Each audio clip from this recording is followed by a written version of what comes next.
Did you know that you can make your own stick and stitch patterns? I'm going to teach you how to print on stabilizer.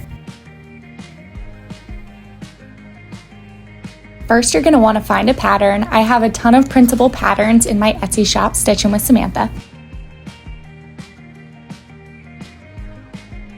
You can download the patterns instantly. The stabilizer I use can be found on Amazon or Solgi Direct. I will link the Amazon product in the description of this video.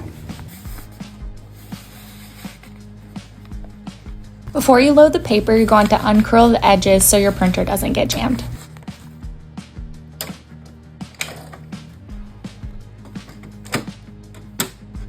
As far as your printer settings, it depends on what printer you have, but for mine, I go ahead and select black and white every time. Make sure that you're printing on 8.5 by 11.